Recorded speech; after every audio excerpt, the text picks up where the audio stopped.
welcome back to the only show that breaks down, cracks up, skews, and reviews each week's DC Comics. I'm singing in the Lazarus Rain, Eric Shea. And I'm Jim Warner.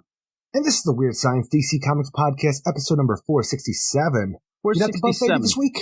That is you see that? I knew that threw you off a little. I'm just me.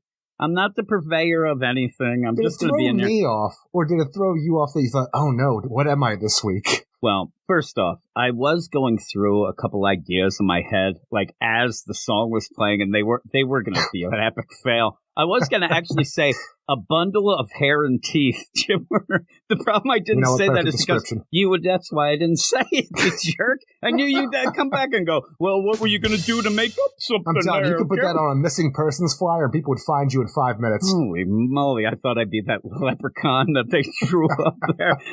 Yeah, and then I was thinking, like, what other books do we have? And then I was going to say a former mentor of Ghostmaker and Ray. I even tried to say it now, honestly, and I was fumbling. I'm like, no. This would have been the best. No, it would have been better. Yeah, that's why it would have been the best. The clump of hair and teeth, though, that would have been pretty good. You would have gotten a kick out of that one. And then I thought, no, I'm not purveyor of positivity. I'm not going to lie. This week, maybe Wonder Woman love bombed my ass and, got me, and I ended up where I'm going to tell the truth. But I do want to tell everybody, and everybody, you can rest easy. I'm no longer on a, my mission is no longer to prove, not even prove, but to correct people and get to fights on YouTube. I'm done. Not YouTube. I'll fight there on the Twitter. I'm done. I ended up it's even when I try to be nice. I guarantee next Thursday you're going to be like, I was going to fight with this jerk. No, I end up where people are yelling about a certain character that's going to come out with the Lazarus Planet, Circuit Breaker the character is. And I just said, hey, everybody, just calm down. Let's wait to see how the character is. Maybe, just maybe. I'm worried about the character as well, but maybe it'll be something good. You never know. This could be the one that hits. Well, I got attacked there. I ended up getting attacked so bad. I'm like, all right, I'm out. I'm done. I'm not talking to anybody. Everybody's on note now. You're on blast. I'm out. I'm not talking to anybody unless you email into the podcast. So, J-Man, Batman Beyond Mark, you're in. Also, I ended up where I also was on, I think I was on with Stork.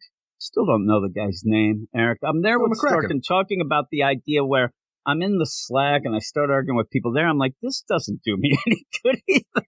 I'm done. So I'm just going to be positive in my own way. All right, by myself, positively miserable. Is it because miserable. They told you their opinions? You're like, these guys are jerks.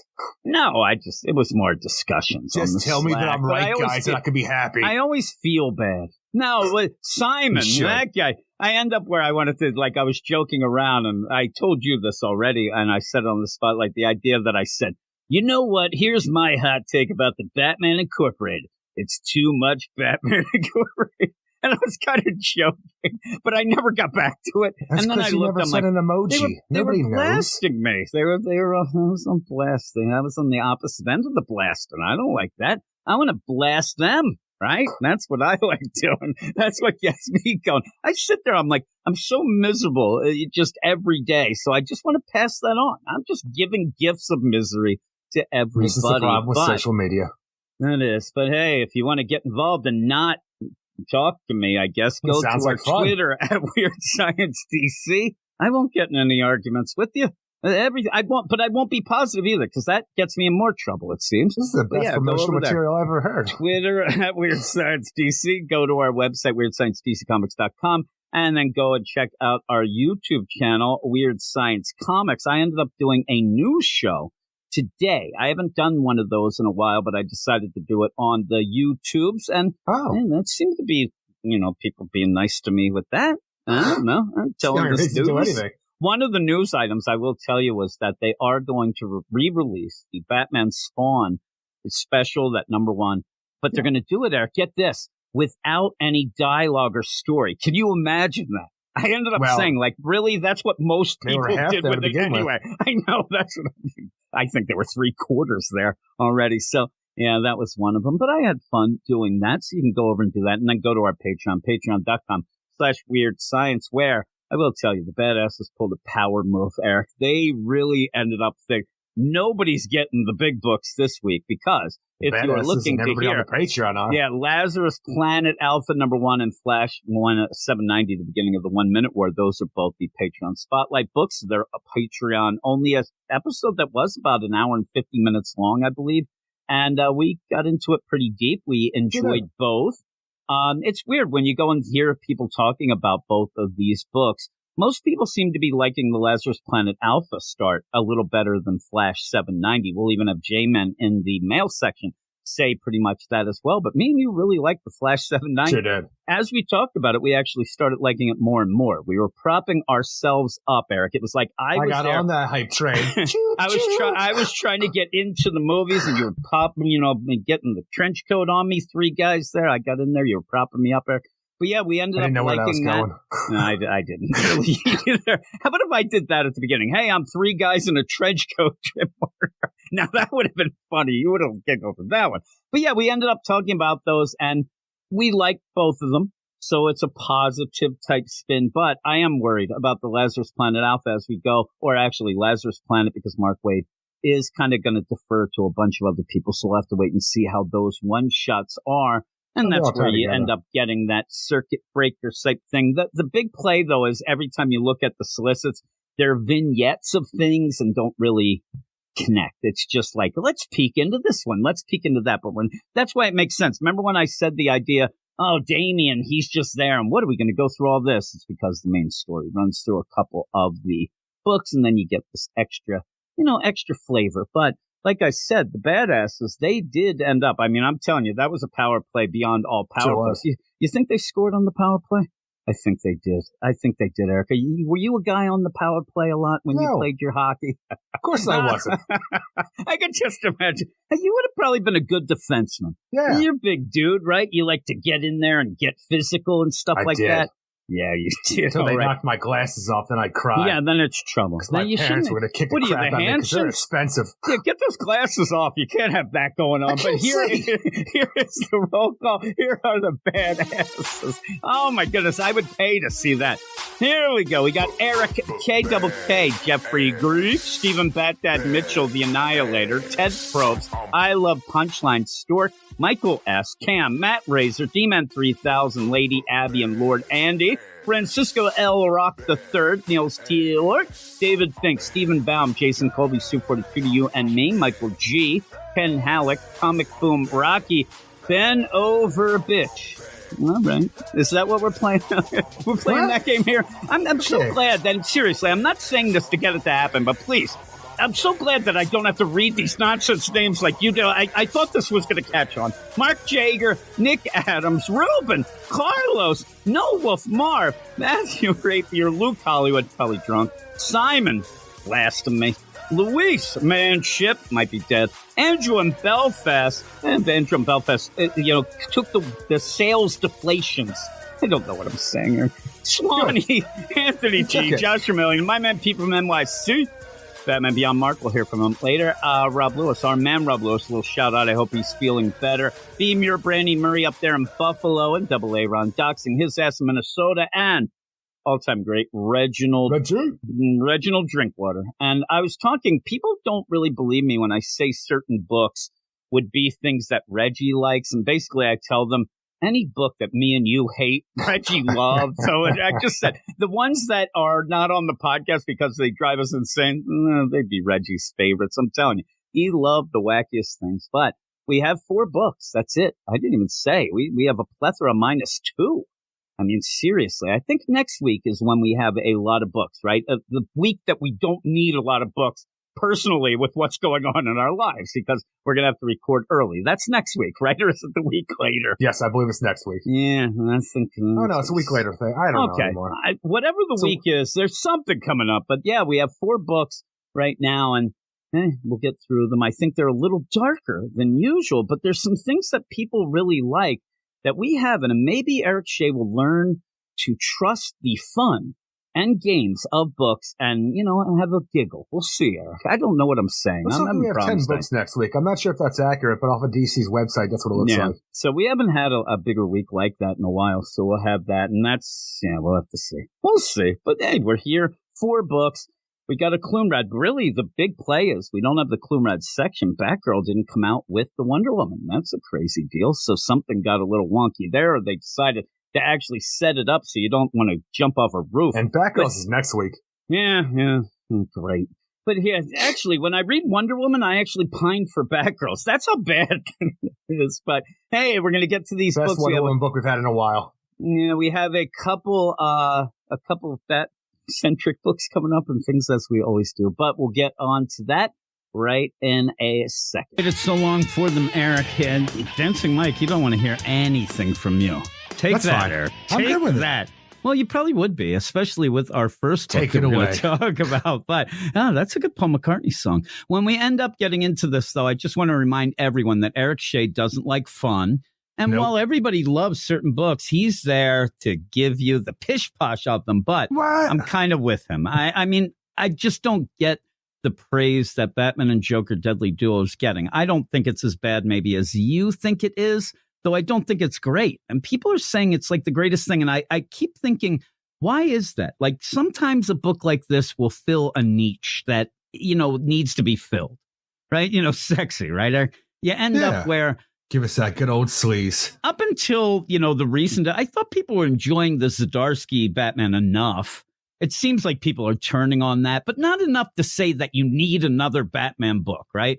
And the Detective Comics, I can't find somebody who'll be on my side of things and say that Ram V's nonsense, right? So you end up, that is the Vendetta side, Eric. I'm bored with it. So I can see the idea. It does. I could see the idea of Ram Vendetta. We didn't know that, but that's what it is. But so you have this Batman Joker book. And so what is it? What is it in this book? And this is the mystery that I'm trying to, crack the code. Because I don't really get the art's pretty cool. I like that. Mark Silvestri, who is normally an artist. The only thing that I can think of is this slightly touches that vein of like The World's Finest with, Mark Waid. It's not as fun, though. And it's not as deep a dive. But it seems to be something where people just want to kind of, hey, I just want Batman and the Joker doing wacky things together. And we got Alfred there. And I don't really get the praise, the full praise that it's getting. And I don't think you can understand it either. Maybe it's like a weird bit of nostalgia from a decade ago where people are wanting more of like, even though people pish-posh and hated the New 52, they love that Batman in the New 52. And this does feel along the lines of that. And that's why it feels so out of place and inconsequential what we're going for. Even at the point when Batman as Bruce Wayne goes and talks to our main suspect in this at a graveyard, and we find out that the main suspect's daughter died because he couldn't come up with a I'm going to say cancer, but a cure for the cancer with the stem cell research that he was doing. On the gravestone, it says his daughter Amanda died, lived 1992 to 2019. I'm like, if you just would have made it 2012, she died a year ago. This is still in the New 52, and it could fit right in that little slot of the New 52 Batman where it belongs in my mind. And it's funny because I bet it'd be a kind of a weird little experiment if I ended up going on Twitter right now and putting up a poll and saying, hey, all you Deadly Duo fans, what the era do you think this Batman is? And I wonder if now the thing is you're saying, and Mark Silvestri started writing this during the New 52, so it makes sense. But I wonder if people would say different. I wonder if they'd just say, well, it's like a post-crisis deal, or it would be this. I don't know, because again, the stuff that Mark Waid's doing, that is a nostalgia type of thing as well. But it's also a let's not worry about nonsense and let's just have fun with the characters, throw in some things. This isn't exactly a fun story, but it ends up where I think that maybe, because I saw even this week, people still shitting on the New 52. People now really, really hate it, but they like this book. So, yeah, so I just wonder the deal. And also the New 52 was a lot of Bat God in it where they're turning on Chip Zdarsky for that. I just don't get the idea of it, but it is Batman and the Joker, the Deadly Duo, #3, written by Mark Silvestri, with art by Mark Silvestri, colors by Arif Priano, letters by Troy Patiri. And yeah, we jump into this, and I'm with you, Eric. Me and you talked right before we hit that button to play that theme coming in. Thank you, Dancing Mike. I forgot what had happened the last issue. That's when I really know when I'm invested in a book, where you go in, and it was kind of a crazy thing that happened at the end of last issue. When I jump into here, and I was with you, it's funny because you said this, and I didn't really answer you or whatnot. I actually, did the Joker escape? Oh, no. It was the, ball of hair. It was pretty much the mad ball teeth and hair and whatever. Well, that's the thing. Is we have an alarm going off in the Batcave. Dick Grayson was snoozing on the job while the Joker's in the Batcave, which is crazy. But the man's tired. He's been standing all day. He's tired. He's leaning against a pole. But now we have this thing that's escaped that is causing the alarm to go off right now, and that's the main thing. But I jump into this with the alarm's going off. Alfred's down there. We're talking to Alfred, Dick. We're using real names. I'm like, did the Joker escape? Oh, no. It's this John Carpenter's the Thing stem cell monster that we have going on right now, which just, grabs a hold of something and incorporates its attributes into itself, and before eventually just consuming it whole to the point where it will just devour itself and be nothing. Yeah, and they ended up where, as we get into it, it ends up consuming. You think that a bat came and got it, but it's the opposite. It ends up being that the predator becomes the prey, all this sort of thing. And that's okay. I don't mind the part. Then we go to Batman, and that was the Joker big part stem of last cells, time. which is weird because that is the thing. We have the stem cell monster that incorporates things that it consumes, but always these things that it consumes and takes on the attributes. Like this will become a bat monster because it consumed a bat, but they will always have a disfigured Joker face on them, whatever they become. So they're always just going to be stem cell Joker, John Carpenter's The Thing monsters. It's the thing that left, is what I'd say. Is what you get. You end up where it'd be kind of funny. Like he's like, I want to try this out on this, and all of a sudden you just have crazy Joker hybrid monsters going around. Like honestly, that sounds like a bit of fun where you have a mad scientist, because it reminds me of Bride or Reanimator, where Dr. West was just doing weird shit with his reagent formula. Yeah, I'm telling you, I might actually do that myself.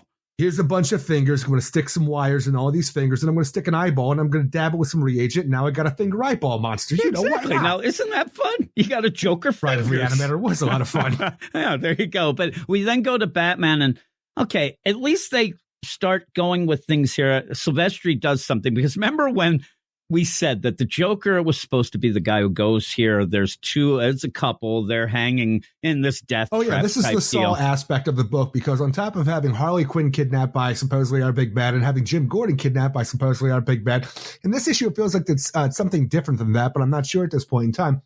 But we have, all right, Joker's a part of this game. Batman and Joker got to do stuff because both their loved ones, Jim Gordon being Batman's loved one for some reason, are kidnapped. And now Joker, trying to get Harley Quinn back, has to go to this old Wayne recycling factory, and he has to choose who lives and who dies between an alcoholic piece of shit father or a drug addict piece of shit mother. Because that's the whole thing. But the Joker didn't show up because he's tied up in the Batcave. Batman's going to take on this job. He's and he all has 5 tied minutes up, Eric, to look isn't at he? all of these files to figure out who's the less piece of shit and what's best for their boy Tommy. And it's funny, when we ended up seeing it last issue, we said the Joker ain't going to read that stuff. And they even admit it here. The Joker never would. Batman's and that's like, the worst part. If the Joker would have shown up, because he wouldn't have read that shit, he would have said, kill them both. He doesn't give a shit. And that's the right answer to this whole thing, because they're both pieces of shit. It's all about what's best for Tommy. And that is the answer. And then they would have lived. But no, because Batman showed up and the Joker did. Loophole, I'm still going to kill the people, even though you chose the right answer. That's the weird play is, like you said, either Joker would probably just, whatever, just kill him. But would that have been like, well, you're not choosing the right way or whatever, because it's weird to just do this, almost to have set it up knowing Batman would come so that you can have him go through that. So then you could throw it at the end like, oh, well, Batman, you didn't play the game right. You weren't supposed to be here, all that sort of thing. But you do get a little detecting. You end up seeing old Tommy smiling when he's with his aunt and uncle. That's where he's safe, and that's where he feels like he's the happiest. So he says, kill them both. And that's kind of, I think that was supposed to be more shocking. The way, but the play is that Batman says, I have a way to save them anyway. I could just do whatever. I'm going to play this game. I'm going to pop this pill deal, and then I'll be able to get him. But in the end, he can't. And he didn't calculate. Crazy. Like, all right, look, I'm going to choose the answer that it's the right answer. Kill them both because that's what's best for the kid. But then loophole time, he's still going to kill these people. But I can see where I'm at right now. They're over there. I have a certain inches worth of reinforced glass, however it works. I got these explosives in my belt. I'm going to throw these. I'm going to start punching up the wall. And I'm Batman. Obviously, I'm going to be breaking through. But apparently, he didn't calculate correctly, because even with the explosive and his powerful fists of fury, he's not able to break through and save these pieces of crap before they die. And Batman's going to have a big old sorrowful, angry moment afterwards and throughout this issue because he wasn't able to save these pieces of crap. It did make me laugh. I mean, I wanted him to do, Lethal Weapon, shooting guns up and stuff like that. But the funny play here is you could sit there, and I don't mind Silvestri doing this. I mean, these two are pieces of crap. So when they die, you're like, oh, well. But it is Batman, though. The idea where he miscalculated. That's a weird play, right? It's a weird play that he's like, all right, I think this plexiglass stuff here is this, but I can get through it. Oh, no, I didn't get through it. They're dead. And you're like, oh, well. And then the play here, the progression is, I'd like to see, like, he's down there. The papers are all flung up. He's like, no, looking at his hands. And then he gets up, brushes himself off, goes, hits the, boop, boop. That's the Batmobile, gets in and goes back. He's like, oh, well, I guess this is over. He sneaks off. He's like Homer going through the brush. My next case. Get out. Yeah, or he's like, listen, I don't want this to affect my teaching job. He gets out there and just leaves. But yeah, he goes back where it's kind of like he's not going to mention this. Like, this is a big failure to him, so he's not exactly going to bring it up to Dick Grayson. Like, and he goes back, hey, Dick, hey, what were you doing, Batman? Exactly a talkative guy to begin with. These two people, I kind of got them killed, but they're a piece of crap. But they go back, and you end up with this crazy Joker monster bat hybrid teeth thing. I mean, I don't even, the thing is horrific. I love where Bruce is just like so serious looking at it. And he's going, I wouldn't even be able to look at this thing, how horrific it is. I mean, he's just there and he's like, teeth and hair. He's like, look at this. And actually, this is outside controlled experiment. I'm like, all right. But it does point towards the stem cell research. At one point, Industries. Yeah. At one point, he even gets this little deal and gets this flying. He's ripping it apart. And it got a little wonky. That's the thing about the monster as well, because you have these stem cell-esque monsters who have had throughout this entire thing, but they're usually Jokerized looking people. Now we have a bit that, like, a tooth that broke off was inside Nightwing, where you attracted it, then started growing its own stuff, ate a bat. And then when Bruce feeds a fly to it to see the reaction, it seems like it has a hive mind situation where they knew that it consumed something even though it was separate from it. So we just have this really elaborate stem cell-esque monster that we have to stop. And on the meantime, you still have these Jokerized stem cell monsters going through where the police watch them go into a subway tunnel. But it seems after he killed a guy and tore his head off. But wherever we are in our main bad guy's lair or whatever, we have this situation where you have bodies propped up on a spike.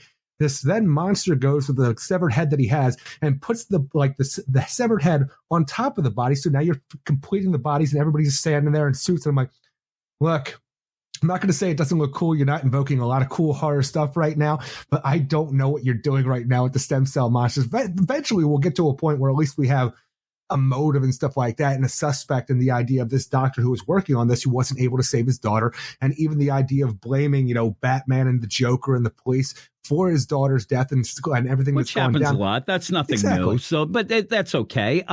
And you do have this like weird play because you have this monster and then you see that one eye glowing. We'll end up seeing that at the end with another guy that, you kind of get that that's what's happening anyway. But when you do that and you have this idea of a hive mind and being that, first off, I think they point that out because at some point you probably can hurt one and it hurts them all. Like Batman will be able to figure some things out, but can they see what they're seeing? All that plus Bill Murray looks like he got killed. He's like right there. And one of those guys looks like Bill Murray, but you end up where it's a horrific scene.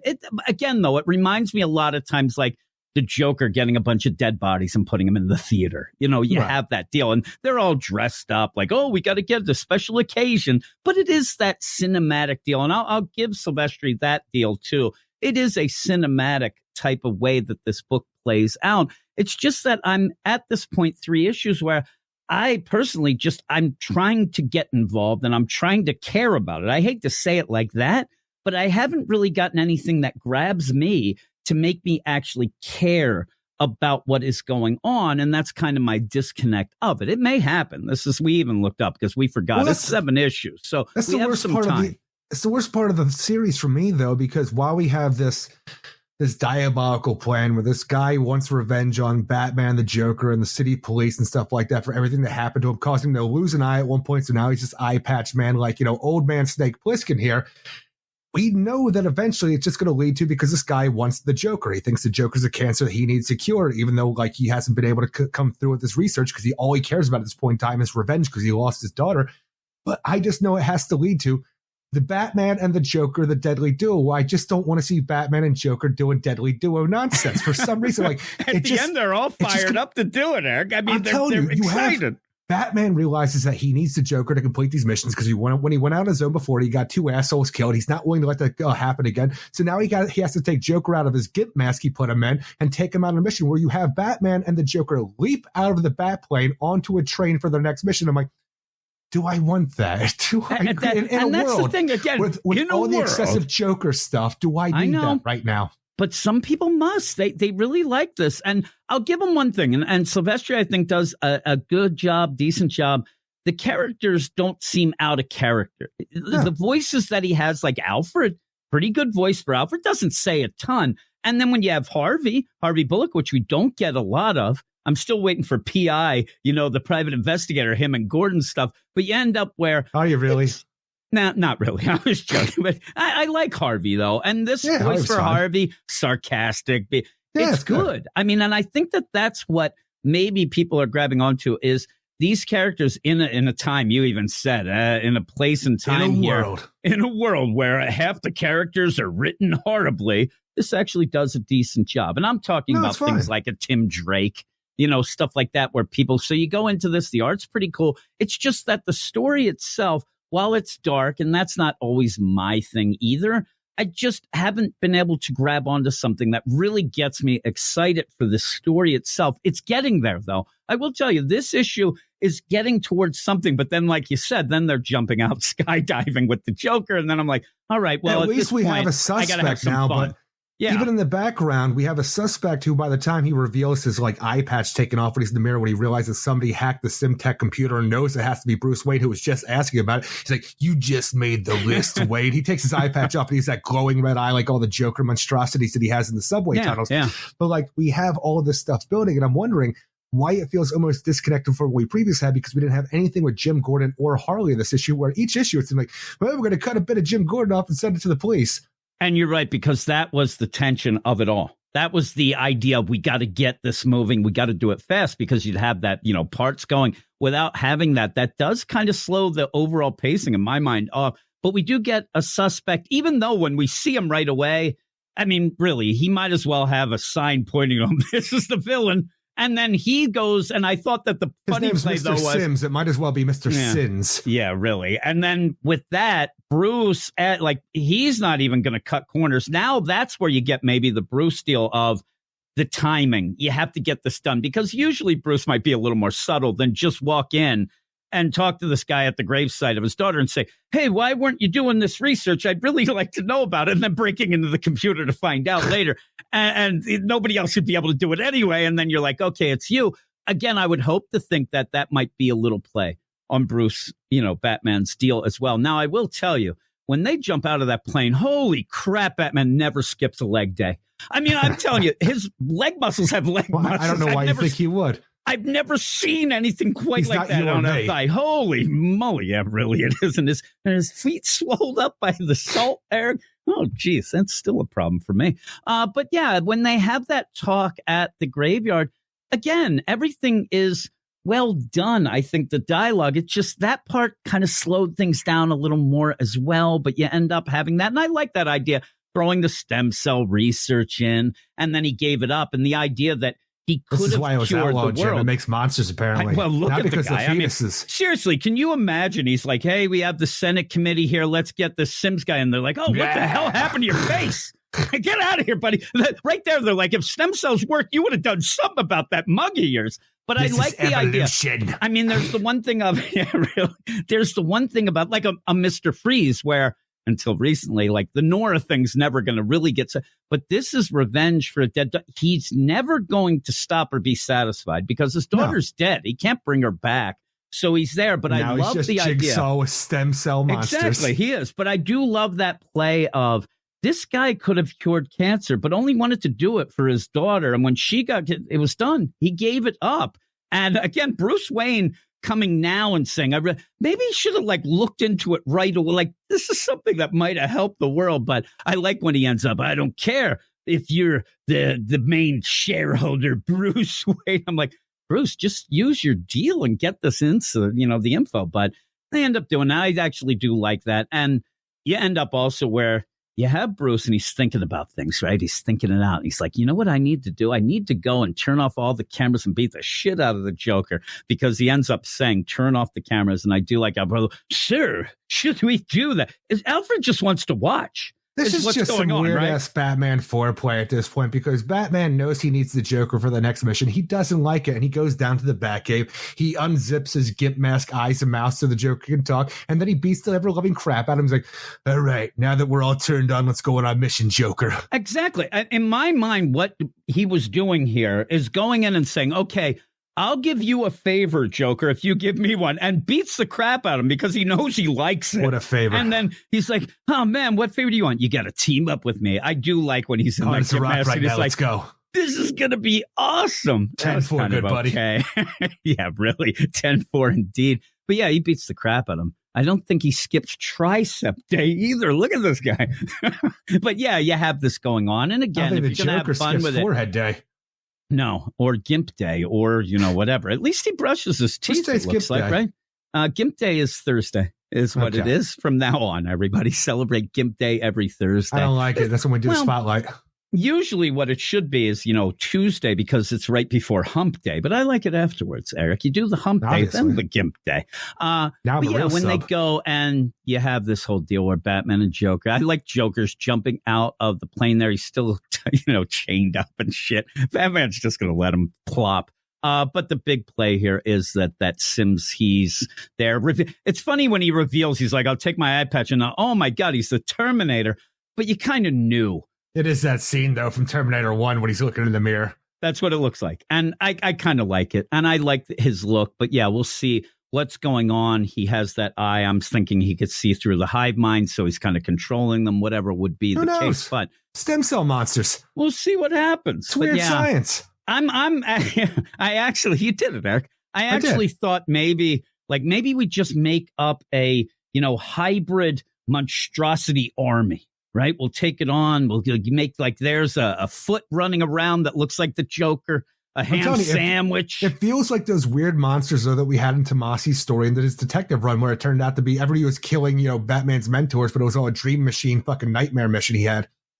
Yeah. So by the end, I'm telling you, it's getting better, I think, now that it's progressing, but I still need more. I need something to hook me, and I haven't gotten it yet. But what would you give this? Thing is, I think the book looks great, and we're getting to a story that at least is engaging enough. It's just something that I don't really care about because it just feels so out of place and inconsequential with what's going on in the DC universe right now. And I really don't need some more Joker stories in today's DC climate. But I'm not minding the story overall because I think it's well told. I just think it could be a little bit more it feels overpacked and it has not enough page space to tell all of what's going on because this issue, we leave out the Harley Quinn, Jim Gordon stuff. And yeah, we're getting exposition, but I feel like we're leaving other stuff behind to get that exposition. But I'm still going to give it a 7 out of 10 because I don't hate the story. That's what I'm giving it. I just don't care about the story. Yeah, I almost was going to go up to a 7.5, but then I started thinking, and one of the problems, and timing is something, right? And I'm ready to get, really, some people do say that. I end up where I'm looking forward to this dawn of DC. I want to see the new stuff. I want to see what's going on. This is a fun little distraction on the side, but really not fun. I mean, it's horrific. If it was more, I'm telling you, if it was more over the top, it's every horror movie trope you've ever seen thrown in the one with Batman. I may have enjoyed it more, but that fits in the original timing of it, where everything was dark in the New 52 when this was kind of getting tossed around and they were going to end up doing it. So it's kind of out of place, but it's still okay. I mean, it's something where if people, like I said, are starting to bail on Chip Zdarsky's Batman, I don't know why people bail on Batman unless it's Tom King, but still, I think that this might be a nice little alternative, but it's not going to sustain you. This is going to be over in 7, and it doesn't mean anything really. So we'll go with it. It's selling good, though. So maybe we'll get a bunch of these. Maybe, I'm telling you, 2050, we'll get a freaking Well, that's the thing right now. I want to see what's next at DC Comics, and I don't want to deal with stuff that's relegated to the past of DC Comics. And then that's kind of my whole play with the timing. I'm kind of more into seeing the new stuff and continuity at this point where people will laugh. There's no continuity. Well, I kind of want to see there be continuity and see how that is going on. The real thing that screwed up what people are claiming a continuity right now is that deal of the timelines. Like, this is going to catch up to this, but then that didn't catch up to that, and it's really screwing with people's heads. I found that out today, Eric. But we're going to move to the next book, which is the Batman Incorporated #4, and we were digging this a bit. This issue, I think, is another down issue. I think that the idea of getting everybody on board with this book you need to really show me why I want to read it, why the team is cool. Having them separated, really introducing so many other characters, I think is a misplay. And it's not that's the thing. selling well either.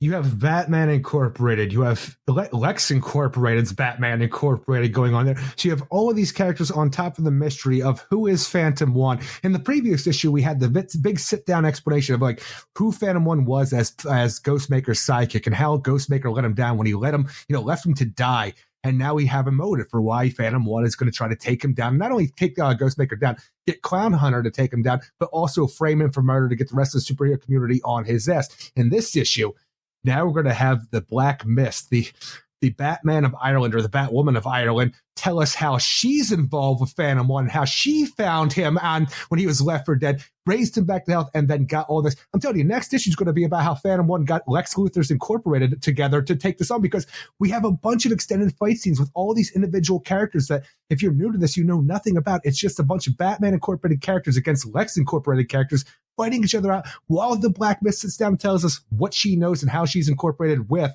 the Phantom One character and how they're going to take Ghostmaker down. Like, it was a stepping stone it was not even a stepping stone.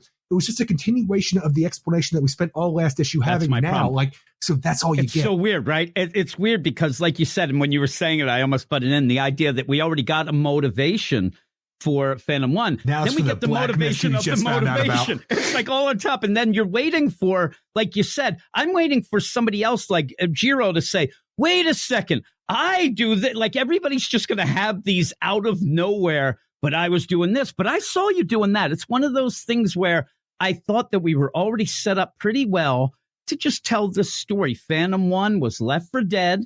Yep. I didn't really, seriously, I know that what Ed Brisson here is doing is he wants to explain how Phantom One survived and how this went, but I don't really think I needed to know that. Well, if it was just somebody grabbing him and saving him, and then I'm fine. I was fine with the explanation of knowing that he was Ghostmaker's sidekick, and Ghostmaker got tired of him. He went above his pay grade to try to take out one of Ghostmaker's big bads, end up getting killed in the process. Ghostmaker left him for dead. That is enough for me. But to know that this Irish Batman, this Black Mist who we have going on, this Batwoman, but how now we have to find out her backstory, because she was just introduced in issue 1 of this series, and how she hated Tommy Tavane, because Tommy Tavane, he went and paralyzed her, and then she was sent to prison because the cops in Ireland didn't like it, and then she had to learn, fake her death, come out, make cybernetic legs like she was from that TV show Mantis in 1990s, but who nobody remembers but you and me. And she comes out, and then she's like, I'm going to take out that Tommy Tavane, but then I saw the Phantom One, and I nursed him back to health, and I know for a fact that next issue, there's still going to be Ghostmaker versus these, and they're like, wait, before we fight, let me tell you how I got Lex Luthor Incorporated together to help take you down. I'm like, yeah. Why? Why? I'll give you the credits now. It is. Oh, I thought you did. I'm sorry. No, Batman Incorporated #4. No, I wanted to talk a little bit before it anyway. And scene. It is the I Am Teachers Part 4. It's written by Ed Brisson with art by John Timms, Rex Locus, and Clayton Coles, Eric. Now, when we go into this, I am a John Timms fan. I like his art. I think he does a good cartoony art type deal, right? I think, though, some points in these fights, because I don't know the characters well enough, I'm still having problems controlling, what's going on in the scene. Hey, what's going on there? You're hitting there. The Fallen Fissure Hollow Oryx. I don't know much of anything that really is happening with the Lex characters there, but that's my problem is you have Ed Brisson, who seemingly thinks that we're so tight with our Batman Incorporated team already. Well, you don't know Dark Ranger and Raven Red? Yeah, he can double up the things by introducing these other characters, and really I think a lot of people are probably just left behind in this thinking, what the hell happened? I mean, I haven't been left behind more than Kirk Cameron in my life like this, because I want to know the team. No, Eric, but you said Mantis. All the time, but I don't think nobody knows that. I know, but I'm you said Mantis, so I'm just going to throw it out there, right? All the time with Kirk Cameron, but I'm like, does anybody remember that either? We say it all the time, though. I'm going to be left behind like Mondays with Garfield. Like See, that works. I think Mantis was on Sunday or Saturday nights. I'm trying to think. I feel it was like a Wednesday on UPN. Well, that was after like a couple episodes, and then they got shelved. But I know one of my buddies was like really when you have somebody, even yourself, where something's going to come out, right?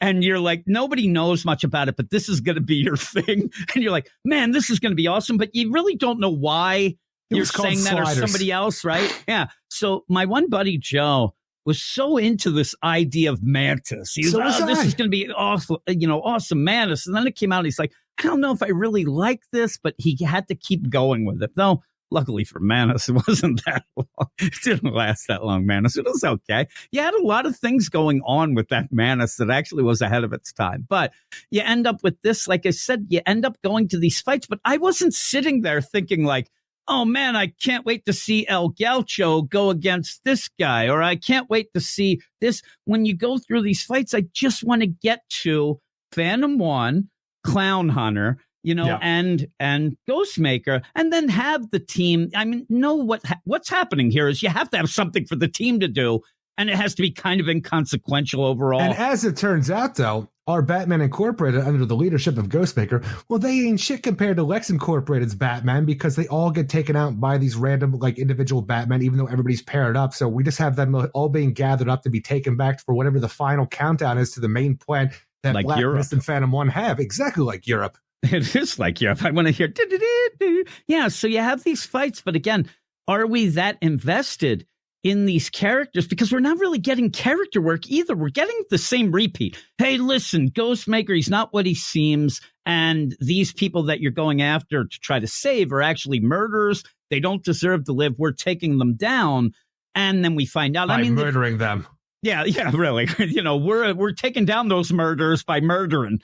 But overall, Punisher then you style. get that deal of Phantom 1 has them as a team, which I kind of got before, but this really solidifies But it. I just want That's to know the thing okay, is, but like, we know that Black Mist has been a benefactor of the Phantom 1 because she raised him, but like nursed him back to health after everything went down. So we know that she's able to build cybernetic legs for herself since her spine was paralyzed or severed by Tommy Tveit. So she at least has a little bit scientific know-how. We know the Phantom 1 knows stuff about Ghostmaker, maybe got some training, maybe even had a bank account where he's like shuffling some funds over there that Ghostmaker didn't know about.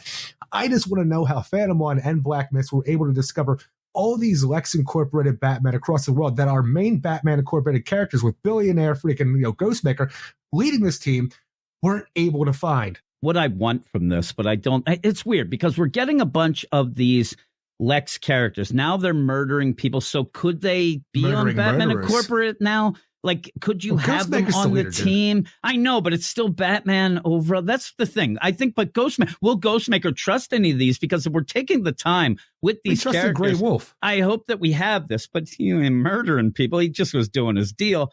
I just Wasn't he wonder murdering what the people? play is. I think he was just there. I mean, in my mind, he was just kind of protecting that one place. People were doing weird stuff. I don't know. Remember, they all wanted food and stuff. But that's my problem, though, with this. Is the time we're spending with these other characters, are we going to end up, is this going to pay off? Because what I think the story, the interesting angle in my mind would be, there you have Phantom 1, right? He's pissed off he got left for dead because in his mind, Ghostmaker, though he should know He's all Bill Ghostmaker's Oberbeck just, about it. over. But it's that you thought I wasn't good enough. Well, look at me. I made a team that's better than yours. And I wouldn't mind them zipping off and this being, the League of, mutants and stuff like that. It's a to be weird the deal. situation if that's the case, where you have Ghostmaker who constantly wants to be better than Batman, and then you have Phantom 1 who's constantly wants to be better than Ghostmaker. That's the angle that I want. And that's where I was kind of getting it, but not. I want that idea where he ends up saying, like, look, at all I want to show you is your nonsense. I rule, you drool. And look at my team. And then at the end, they zip off and maybe we get them down the line or whatnot. But 1v1, guys. No rematch. I do like the idea, too. I just want to point out that even in this, where they seem to randomly go to fights, it is the guys against the guys and the gals against the gals. It just ends up being a coincidence that way, it seems, Eric. But you have that going on. Yeah. But when you go to see Night and then you're there and, unfortunately, Wingman got roofied. And Wingman, I want, pull off that mask. Let's see who the hell this is. That's what I wanted, right?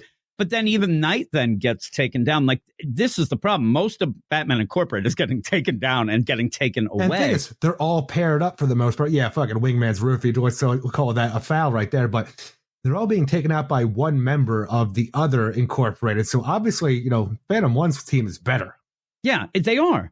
And again, it's weird because there's a little few loopholes where other characters will show up and go into hand, but for the most part, it just seems like, Phantom 1's Incorporated is a lot better than the team that we currently have. Is it poor leadership? Maybe, but I don't know right now. I was just going to say, I want this to be but the problem is that Team Lex guys with Phantom 1, hashtag Phantom 1 team. A little rusty. Right? They're new to the game. Like, they were just created a little bit ago. They shouldn't be that great. Then you have the actual Batman Incorporated, and I really want to play up this idea that, unfortunately, the way that Ghostmaker isn't a real personable guy. He's not a great leader because it's all about him, and I want to see that played out more. I think that that's the big play here, but it's so under the surface where, oh my God, and I want Ghostmaker to say that to Phantom 1. Listen, I'm not that same guy. I'm sorry. Oh, that's half the reason that Phantom 1's doing this, because ultimately our main motivation for all of this, as told by Black Mist, then we saw that you were in Gotham, that you were being lauded as a hero. We knew we couldn't sit back anymore. You had to be stopped. You had to be exposed for the monster you truly are. So mostly it's like, we're going to knock you down a peg, asshole. Yeah, and I don't mind. It really, though, when I start talking about it, it's really reminding me of, say, Joker War era, even after Tom King's Batman run, the Batman who didn't want to rely on anybody, the Batman who needed, and finally he lets the family in again, and then they're able to win. I'm expecting it to be that by this, but I'm not seeing anybody learning anything or doing anything. Hey, we're learning a lot of backstories to characters that were introduced right away. We're learning stuff. I'm talking about in the book. Like, nobody's like, a constant monologue. It's like, oh man, if we weren't separated into twos, we would have been able to do, like, nothing's pointing back to Ghostmaker being a bad leader or bad strategy or only caring about himself. No, Gaucho's, I'm telling you, they're just like, F you, Ghostmaker's a dick. I could hear you. That's all he says. But I think that the play is, I thought it was okay enough with Clown Hunter, but now it's going to be, how much does Ghostmaker care about, say, El Gaucho or the rest of the team? Of this whole thing, because the idea, what does Ghostmaker care about? Who knows? Because the guy's a psychopath, but it does seem he's on the uptick of actually having emotions for some reason that I hope we get to explore as the series progresses, because that's an interesting situation for what we know about the character. But when you have the situation now, it's like, we're going to expose Ghostmaker for who he is. We're going to get his psychic and tell him what a piece of crap his mentor is. And by the end of this, it's like, all right, guys, we have Black Mist, we have Phantom 1, and our new protege, Clown Hunter. It's up to you, Clown Hunter. You need to kill Ghostmaker so we can finally be free. I'm like, I don't know enough about Clown Hunter to say what the fuck he's going to do right now, because he's a new character. And not like new like the rest, but like he's relatively new still. Well, we don't really know much he about hates him. Clowns. I know he doesn't like clowns. That'd be funny if, like, at the last second, Phantom 1's like, what are you going to do? This clown. Oh, no. Here we go. Oh, he triggered. Yeah. But yeah, by the end, I'm still waiting, and this is 4 issues in. I'm still interested in the book because I want to see what's going on. When Curly hears "Pop Goes the Weasel" in that one episode of Three Stooges, he's going to go berserk. That was a pretty good one. That's what he's going to do, and even in the deal of, if you can end up trusting Ghostmaker to actually care or like somebody or whatnot. We were talking in the Slack a bit about the difference, like, because I said, oh, he's a psychopath. That's just kind of the random thing, generic term. He is more probably he's probably more of a sociopath. We have to see what the deal is, because a psychopath, they just make up stuff in their head and pretend they care. A sociopath might be so we'll see. I know it's not going to get that deep, but I do want him to show that he does care a little. But I don't want him to get too much like, oh my God, now he's Batman. We don't need another Batman. I like him because he's different. What were we talking about in the last issue that we reviewed on this, about the idea there was another character who was doing stuff to remove emotions? Wasn't it like, what if this is the opposite, where he's doing these, like, he's funding some experiments to try to give him emotions, some kind of brain therapy to change the way he thinks about things, because he wants to care about these things so he can be better than Batman. And even then, I think that the play here, he might end up, certainly has changed. Yeah. Oh, yes. And he wants to be involved for some reason, and he is following Batman's rules for the most part. But I think that we have this where I thought before the progression was a little better. Here, where you're just attacking him and saying, you left me for dead, we're not really seeing much of any sort of character with really Ghostmaker. Ghostmaker in this issue could be a robot. He's really not reacting much. He goes back and then, gets to hear the backstory of yet another character who is pissed. It's the whole idea. I'm pissed off because he's pissed off, but also I want Tommy Tavane. It's getting a little too convoluted in this. And we made everybody think that Ghostmaker killed him, got his own team against him, because that's what we're going to do. We're going to knock him down a peg because he's an asshole. Yeah, and this whole deal of taking Ghost, like, Icon, where's Clown Hunter? I need to find him. Like, he really did feel like he cared. He's going to find out. I got to help him. And then they go to HQ. And the progression of that really threw me off, too. It's HQ looks cool as hell, though. Well, yeah, it does. When they end up going down into it, that is pretty neat. But he ends up where, there's the box, and like he goes, and it's like, you can't control us anymore. Clown Hunter's tracker. I'm thinking that Clown Hunter, this means he's at the North Pole or something. Like, he went on, no, he's right behind you. Oh, no. And then this whole play of just getting stabbed. And I thought that progression was a little off. I didn't quite understand what was going on at first. And then all of a sudden, we're Backstory City. I'm like, I don't want to be in that city. But yeah, as all the rest of Batman Incorporated are loaded up. Instead. Yeah, really. So you end up where they're all captured. You end up having this backstory, Black Mist, they're personal. This is personal now. And then at the end, like you always do to screw up your plan, get the new guy to do the job to prove that. I mean, this is might as well. They want him to do the H so that they know that he's on the up and up. The kid has just sat down and listened to two people's backstories that I didn't care to ask about to begin with. Now, like, all right, now kill your mentor. I don't know enough about Clown Hunter to say he will or won't, but I have to assume at this point in time, through hearing these two sob stories, that he's not going to like, fuck, I'm going to kill the guys taking care of me and put me under his wing for a while because you said some stuff to me. Like, it just doesn't seem like that could happen at this point in time because there's not enough. I think now he's going to be Crybaby Hunter. He's going to turn around, whack right up there. But I don't. It's weird. You can't see Phantom One like, okay, let's hug it out. Now you're on the team. But I don't know what you do with him. I mean, I think that he's just going to end up getting hurt and limp away and maybe be there in the background. I just don't know, because a lot of the stuff and then you get the deal. I learned my lesson. I'm going to be nice now. Hey, everybody. Hey, El Gaucho, give me a hug. But he's going to have to go save those guys, too. And, maybe you have Clown Hunter then. Yeah, well, maybe. Who knows? But by the end, I think that we need a little cool. I mean, we really need a couple cool down issues where we learn these characters and not just throw all these other characters on top of them. We know more now about the Black Mist than we do our regular team. And it's a problem in my mind. But there you go. But what would you give this? Ultimately, I think the art looks great. I didn't have any problems with the art, with the progression, stuff like that, tracking what was going down. I actually like John Timms a lot and think it's one of the best aspects of this book. And I like all the characters, what we're doing here.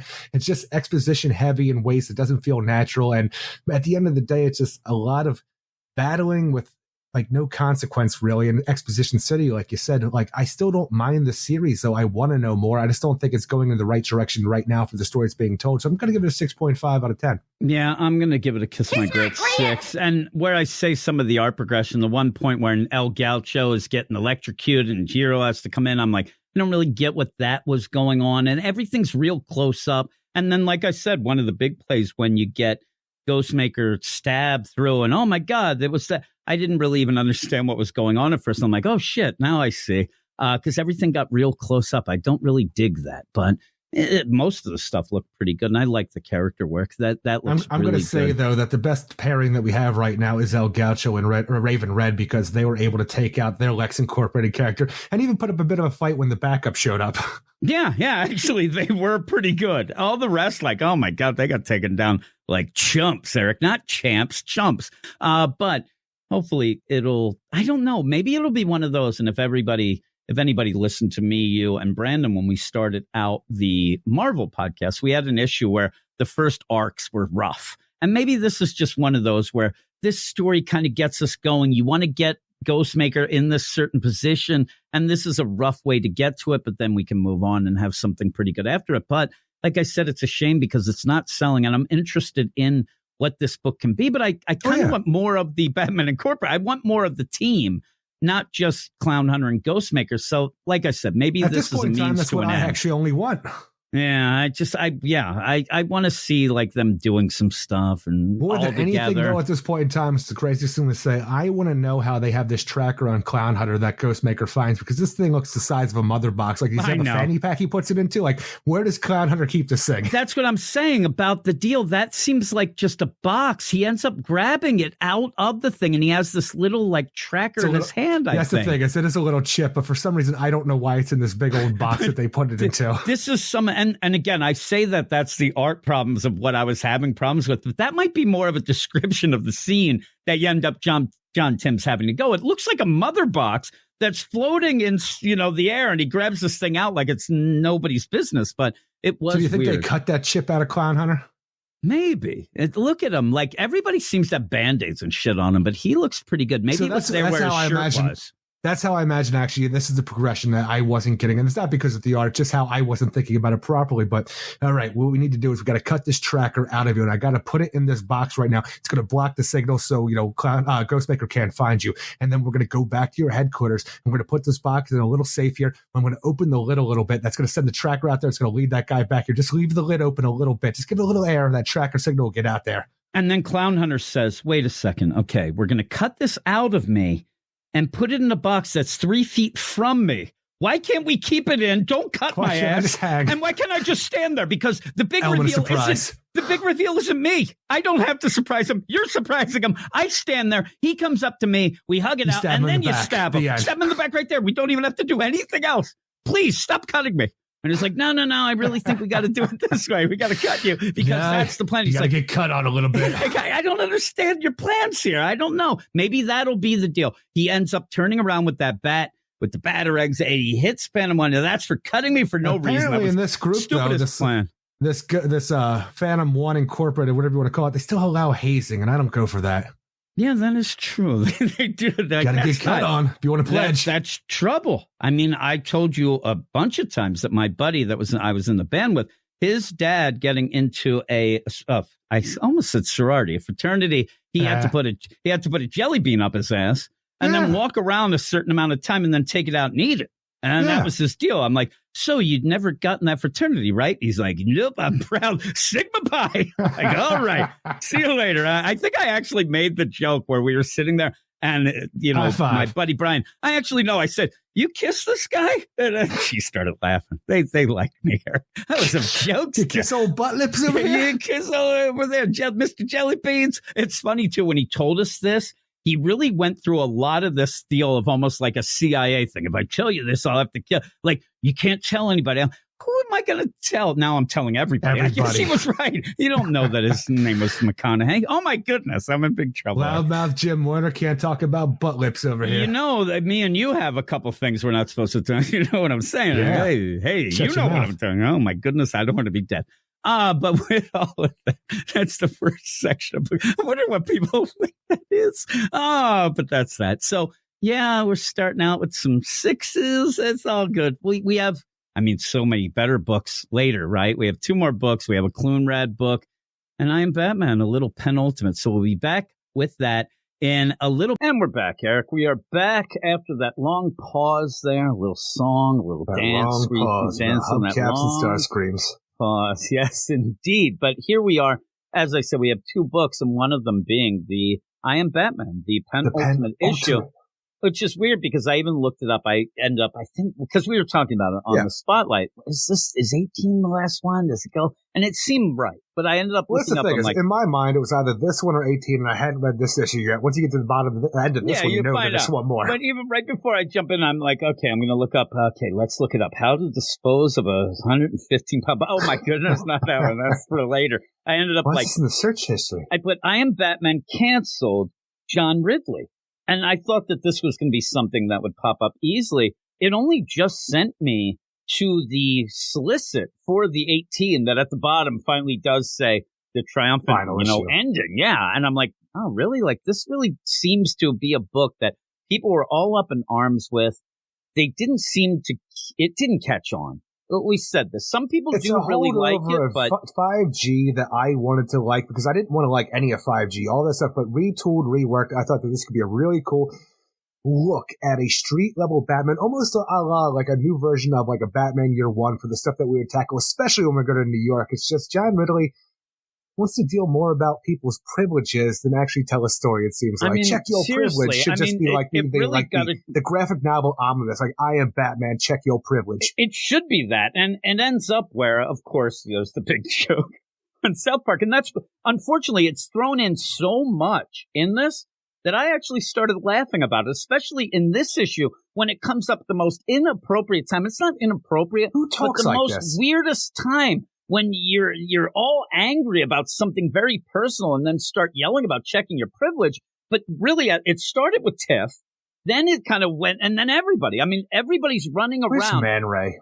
Yeah, really. That's and when the good old days. You moved the book to New York, and you did have a very good opportunity. Fresh start, Eric. I want to hear it. Yeah, you had that where, okay, one of the big complaints was, okay, he's not my Batman. Oh, well, now he isn't. And again, you need the Batman in the title to try to sell it, but people are pushing back against it anyway, that I really wish that they might have rebranded it at that point. Well, I Am Batman's a terrible title.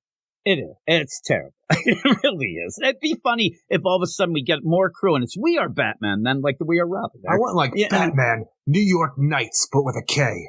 Yeah, that would be cool. Is that the whole title? Like it actually says with a K? Because I want that too. I want that. But really in this where, we could sit here and we're going to have one last issue. And we've talked about every issue. So when we go through this, but boy, we wanted Tiff to become the Robin. But really another thing missing here is Luke.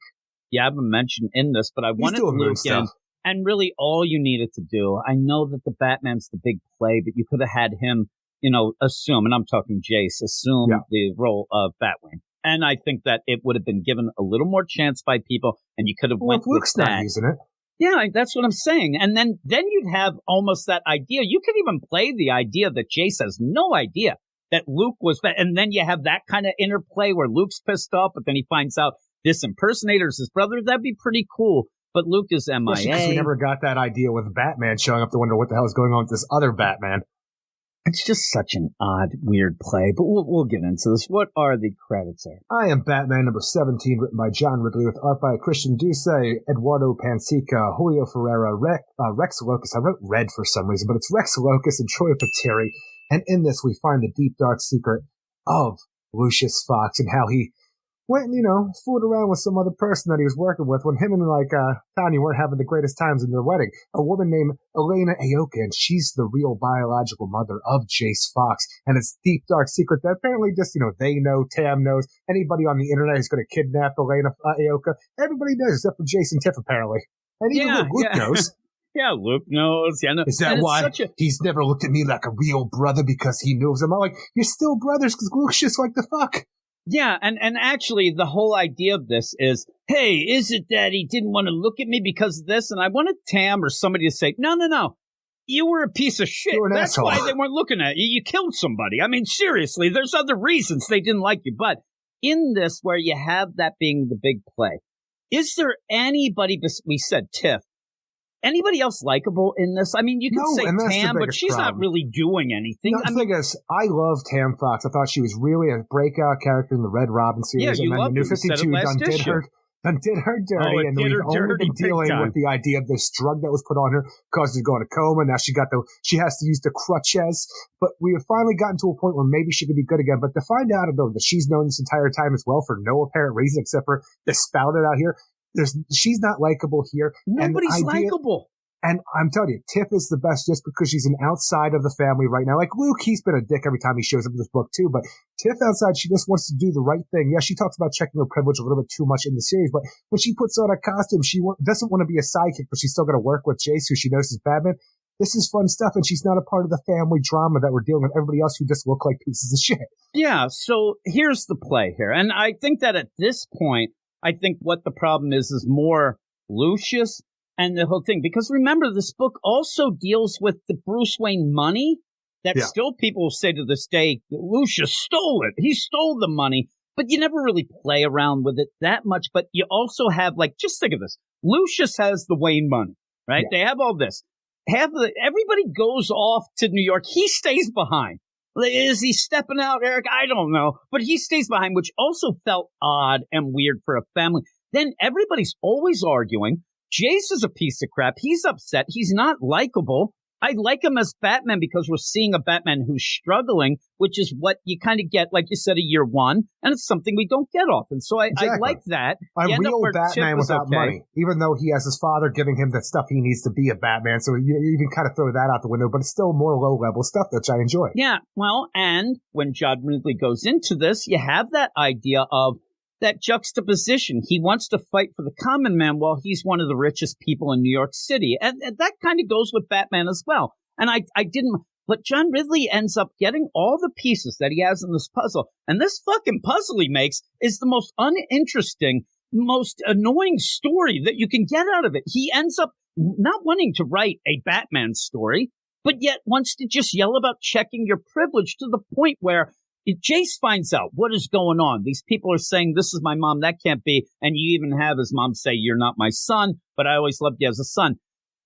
Jace's reaction to this is to yell at Lucius as if he was grooming people. And exactly. And I'm telling you, it is so over the top and out of nowhere for how you're supposed to react when you have a bomb dropped on you, when you have to have this social commentary, which is fine and noble, but this is so forced and out of place. Where does he get to that point? That is not the first point, right? When you first have this happen, two things that I would think in my mind that I would be really pissed at. And I'm not a nice guy, but I would be mad at what Lucius did to what I thought was my mom, the cheating deal, and I would be mad, and I'd be mad that everybody knew it. That would be it. I mean, I laughing at me behind my back, calling me the bastard. You know, maybe down the line when you cool off, you start thinking of things or whatever.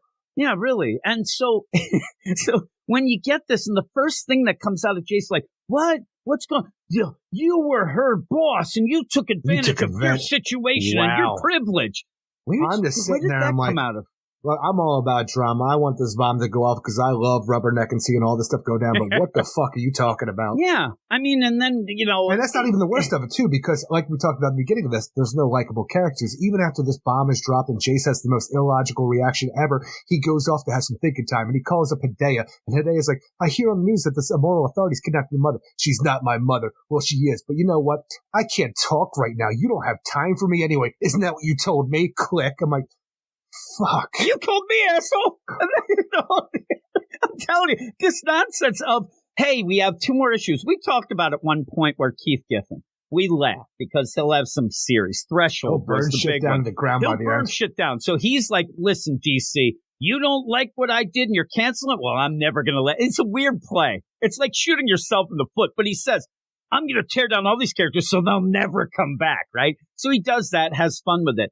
This is the end of this is like, let's make everybody pieces of shit. Let's end up making everybody, you know what? Because, again, think of all the hurdles this book had to go through. Even the idea that out of nowhere, Tim is now Jace. And we're like, what the fuck is this? Like the whole deal. And then you get to this and this issue, penultimate. You're like, what are you mad? This is nonsense. It was driving me nuts reading this. I just wanted to have, you know, at this point, Jace is kind of getting a little handle of what he's doing, and Tiff ends up getting involved, and he has to protect her, and they go up for, but we fucking spent too much time doing bullshit. We didn't get to the stuff that anybody wanted to read about, and now that we are here, we have to fast forward through everything. So when we get to the idea, the moral authority, which nobody wants to bring up, that a little girl called the Seer is the one that put these people together, but nobody cares about that anymore.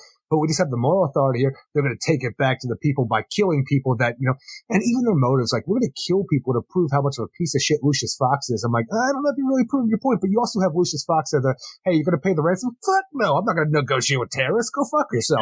So you have these weird situations where you have the secrets. Everybody knows about Jace's past except for Jace. And then you have the idea at the end, like, well, hell, well, it's just what we're doing. But then at the end, when you have Hedaya, she's been given the cold shoulder, given Jace the cold shoulder previously, but now it's like, you know what?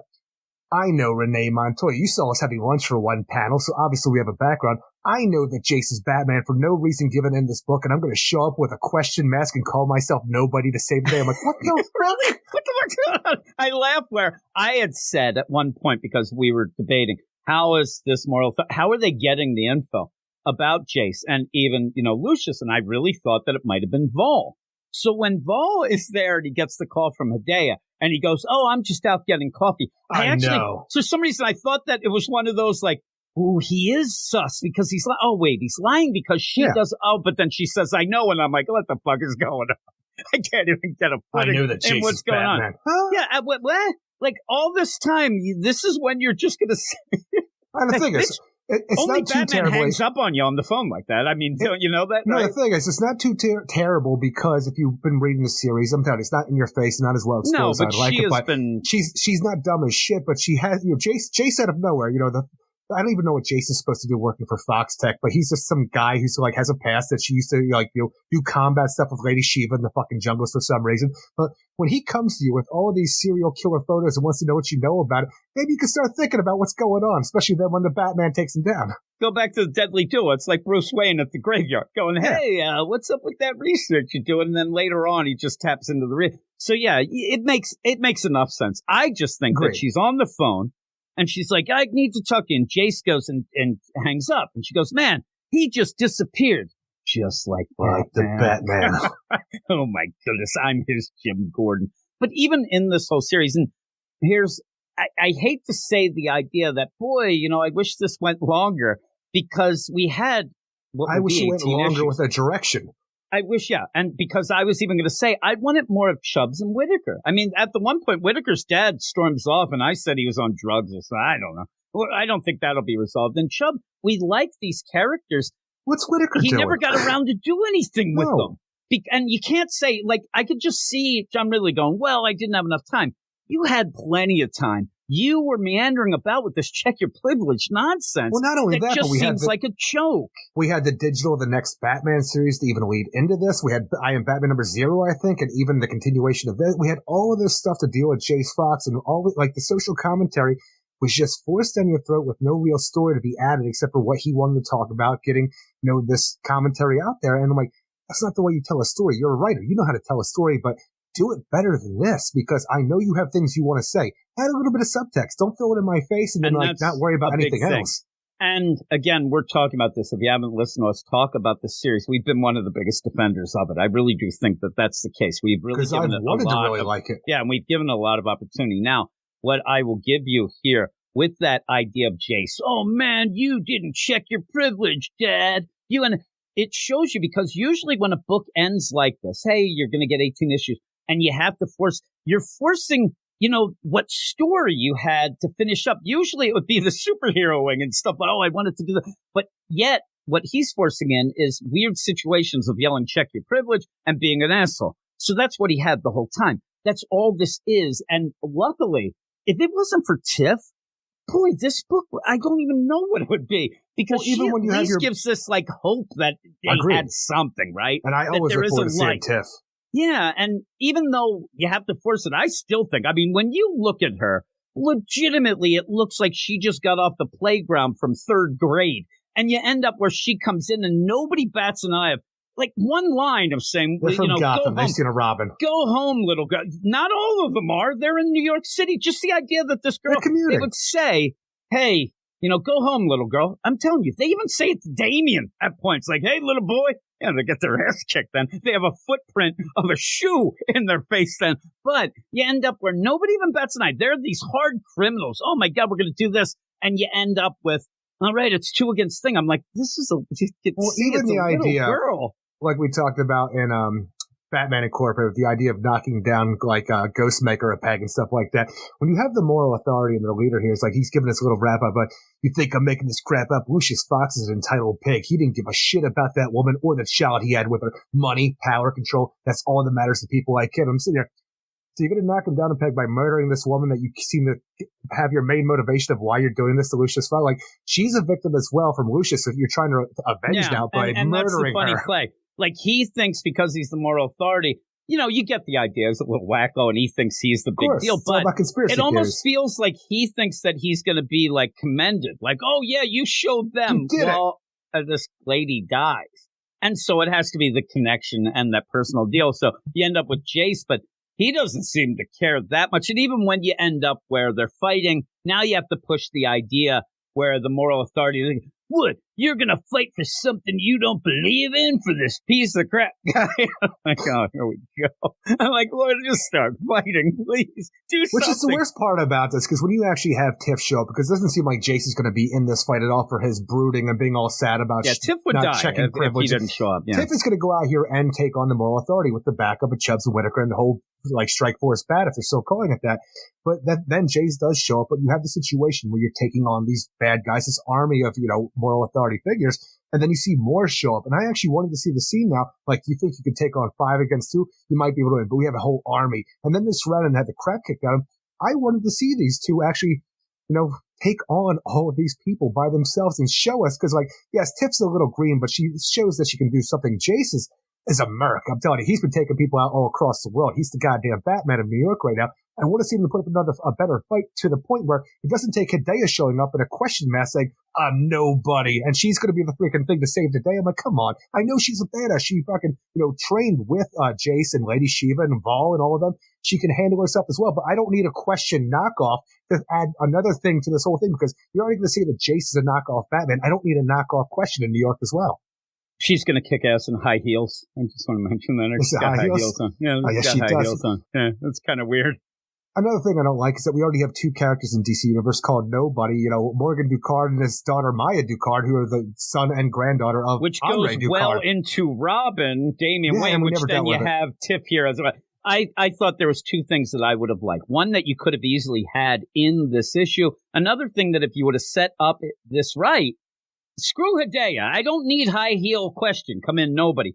This would have been the point where, oh, look, you only have you 2. Nobody cares. Luke Fox's Batwing comes through that door and says, let's do this. And you have the family fighting together. Now, this would have to have been affair. This would have to have been set up going. You can't just have it out of nowhere, but he never said nobody. You end up where he didn't set it up. But boy, that would have got me fired up. The idea that Luke there has his at least Tiff. He's going to join in, but it's one of those family things where you think the family's all divided. And now they're going to fight it out. And then let's see what happens after that.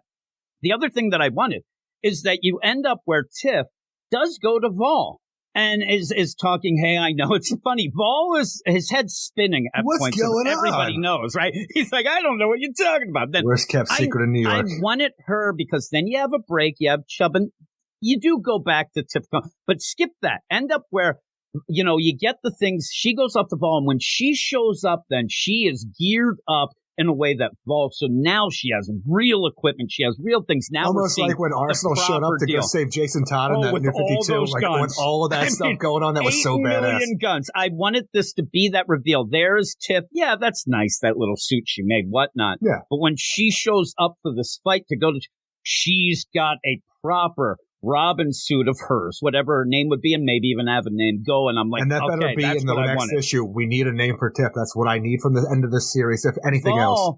Vol ends up just like, oh, that's cool. See you later. Cool. I wanted some tech. Bye, little girl. And again, don't get killed, y'all. The idea where she's about to go in, she's got this new get up and gear. She's about to go in, and Jace comes right behind her and says, hey, Vol do that? Yeah, I'm going to talk to him after this, but let's go. And again, this would be that whole deal where, and then if he did talk to Vol, or he talked to him, then Vol would say, she was going to do this. I needed to make sure she was safe. She's like a sister to me. Get back to the freaking family here. She's like a sister to me. Yeah, that's what he said. She's like a sister to me. Vol. But even the idea when we do have this, because you have Jace Fox in a legitimate bat suit that Lucius and Vol built and stuff along those lines with all the money in the world that you could ever use to build a bat suit for what Jace needed. But Tiff shows up. She's essentially in a tracksuit and a freaking beanie. Give her something. You have to have something. It would even be funny if he's like, well, I kind of like, all of a sudden you end up where Vol, wouldn't it be? Because we don't get shit with Vol. I said he's not a piece of shit because we don't know enough. Wouldn't it be funny if we see that Vol's like, I knew this day was going to come. I mean, I could see it from a mile away. I've been working on this. Let me show you. And even have that where you don't actually see the reveal. And then when she shows up, she has that gear on. I'd be like, that's what I want. I want Tiff. I don't need her in a tracksuit and a crazy, I don't know, a beanie and a chameleon-like goggle. I don't know. It kind of looks like, Tobey Maguire's first, Spider-Man costume or something along those lines. You're going against these guys. You need a little more. I would have liked that. I would have thought that was cool. And then you could actually have some cool tech as she's going and even have her then save some things. But yeah, exactly. Give her something to give her an edge. Yeah, that's what I needed. I didn't need Hideo to come in as nobody to be the thing because, that's not what we need. I'm telling you, it kind of sucked. It really did. And then at the end, I'm like, all right, here we go. And do you need just the people? I don't need another Batman. This is bullshit. And then at the end, you just give them another question. Like, have you read the room? Don't do that. Are you illiterate in room reading? Mr. Ridley, who's, a guy can write a script and stuff like that. Yeah, damn right he is. But yet this, and I read that Black Panther, both are just terrible. I don't know. Maybe he's lost it, or maybe he never had it, and it's just comics aren't his thing. I don't. But maybe it's just the medium. Yeah, maybe that's the deal. He's not. But you know what is good? The art in this book. I love the way that this book looks throughout, even though we're dealing with a lot of people standing around and being pieces of shit that I don't want to be pieces of shit. But I'm telling you, the art through all of this, the action, everything, even when we have I'm Nobody show up, the Nobody character of Hideo show up in her, she looks great. I just don't need it. And I think the story is lacking overall. And I need the characters to have actual responses that people would instead of having the social commentary that feels out of place in your face and not needed for a book that could have been really good otherwise if you just used a little bit of subtext instead of just throwing it out there. But because of this, I'm giving it a 5 out of 10. Yeah, I'm giving chicken strips. And that's with the great art, and I agree. The thing that amazes me, 3 artists on this, Eric, and it looks pretty seamless and looks really, really good. It really does. And yeah, get some more books with these guys on it because, yeah, everything looks really great. And again, I appreciate when you end up having the action scenes, they pull it out for old Jimmy Boy here. I have problems, Eric, and it's really good. And not too many close-ups, please. Again, I don't need the close-ups. Yes, the peepers ain't what they used to be. No, and when they do this, though, actually, it works out. Sometimes is what I get upset about is you don't see the scope of the fight. You see it here. You see that they're in big trouble. There's too many people for them to fight off, and then it's just a pile. Dog pile. Yeah, it's a dog pile at the end, so you're worried, and that is a cool cliffhanger. And then you get the Nobody clip. And like you said, it's so funny. The cliffhanger's Nobody, but the one before that's fine. When you get the cliffhanger of Nobody, it is one of those, like, you're like, oh, man, that's the stupidest thing man, it looks cool. I'm sitting there, I'm like, that looks really neat. That's cool. I'm looking at the whole deal, the high heels, right? Doing your ass. We saw Hideo and Renee Montoya have lunch one time for a few panels, so obviously she's got a question mask she can put on. Obviously, Eric. You know who else kicks ass in high heels? That would be Blackpink, Eric. But we're going to move on to the next deal. Just wanted to let you know that. They have a new band coming up, a new younger band. That's called Baby Monster. I really think that you would like their logo. I'd have to show it to you. You'd dig it. You'd dig it the most. I dig it the most. Wonder Woman number 795 is next. Eric already said that he thinks it's the best book that's come out in the last 3 years. I don't think I said that. Well, you actually said that Tim Drake thing. You're like, written by Becky Cloonan and Michael Conrad. Aaron. And art by Amin K. Noaplan, Tamra Bonvillain, Pat Brousseau, actually. I think, isn't Pat Brousseau the one who made us put letters? I give him all the credit. Sure that we no longer do. Yeah, he ended up winning. And also on the site. At one point, we weren't including the letter in on the art deal, and he gave us some shit, and we've done it since, Eric. So I have to give him a lot of credit for standing up for him and all those other letters around. But here we have Wonder Woman. And I said earlier, this is starting the story that will continue and be the ending for Lazarus Planet. We've already started. It really ends up being, it's American Gods. It's one of those things that we have a lot where it's mentioned. The gods are pissed off. They're not, the people don't remember them no more. They don't have the power. They're going to die off. What's the world going to be like without the gods? We got to make them remember the gods once again. Yeah. I'm sitting there and Classic Eros. Yeah, really. You sound just like him. Eros is telling him that, and I'm sitting there thinking, like, really? Because I think they've forgotten about you a long time before now. I'd almost venture to say that. Yeah, but now it really hurts. I'm almost saying that they care more about you now. They're now they worship at the altar of technology. They don't give a shit about us. They worship at the altar of almighty dollar. They are. I'm sitting there. They're so glad that the God of War series came out. They're like, at least they know something going on. Like, I don't know. That's going to juice us up for a while now. This whole deal trying to finagle the milk part, because you'll never be able to convince me that was originally the story that was going to end up going. That was something that they ended up doing, and in my mind, Villain's sake, none of it works out into this, but they're going to try to finagle it. But whatever. Yeah, and I think that maybe what happened, they had this Villains Inc., they had the milk thing. It might not have been going so great, which it wasn't. And then they got word, we're going to do this down the line. So you have to extend that part of it because it did seem extended, and then you get to this. You don't understand that people forgot the gods. So Grandmama Hera, she's all like, we got to get Dr. Psycho, a bunch of villains to start making milk so men will drink and hate women. And eventually, maybe that'll make them think of the gods again. But, it's just a test run. Didn't really work out. So we're scrapping that. We're going to do some other stuff. Yes, thank you, Eros. Eros, really, do you think that was a great play, Eros? I'm asking you now. You think that really you can connect these, Eros? Who's am I to say? It's what Grandmama wanted. I'm just here for the rides. I love the idea that he says, that milk extra. That was a test run. A test run for what? The men taste the women. They think of Greek gods, obviously. Seriously, Eros, why are you equating hating women to loving the gods when the god that you want them to love is a woman? I don't get it, Eros. Look, I don't know if it was her idea. Deimos Phobos started talking about. She picked up on it. She's like, hey, they've been wrong before, but they've been right sometimes. We might as well go with this milk and Dr. Psycho things. Seriously, Eros, what is Zeus doing when all this is going on? Granddaddy, he's busy. What's Granddaddy doing? He's busy, is he? He's whoring around like granddaddies do. Okay, well, that does make sense. Now, that is right on Eros, is in my mind. And what you end up having here, Eros, is you end up having his long-lost love, Yoraflor, show up. Hey there, baby girl! Yeah, because remember, Yoraflor, you are in love with Yoraflor still, right, Eros? Oh, my God, she gets me going each day. Isn't it just that you got pricked by your own arrow, or do you really have someone's going to get pricked. It's true. Oh, my God, now we have Sexy Shay in town. This is Sexy Eros. What are you talking about? So Sexy Eros shows up, and he ends up... My Greek is impeccable. Kind of. And he ends up where he's there to love the Yoraflor, but he's talking shit on Wonder Woman. Can't get this bitch out my mind. It really all comes down to the idea. Gotta put a ring on it, Eros. Keep saying this. Needs to be praised, and they don't know what to do, so they make him melt. But now it's just a fight. I can't even talk now. Now, Eros, why would you show up as a statue? Rock hard, Jimmy boy. Rock hard. But you're just there anyway when the statue gets destroyed. Why didn't you just come as yourself? It's been a little while since me and the Yoraflor seen each other, and I thought maybe make myself a little bit bigger, a little bit more imposing. She's going to be like, oh, baby, why did I ever leave that man's?